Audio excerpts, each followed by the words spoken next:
Panie premierze, pani marszałek, Wysoka Izbo, panie premierze, pan premier źle zrozumiał moje pytanie, bo moje pytanie nie odnosiło się do treści istnienia normy konstytucyjnej, że Sejm jest władzą ustawodawczą, prawda?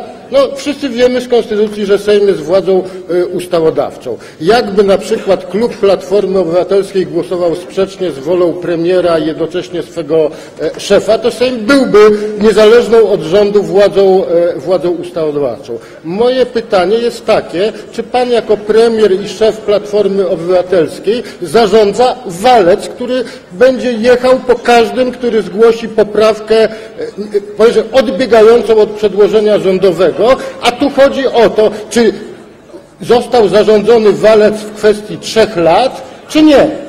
I tyle. I pan na to nie chciał odpowiedzieć. Dziękuję bardzo.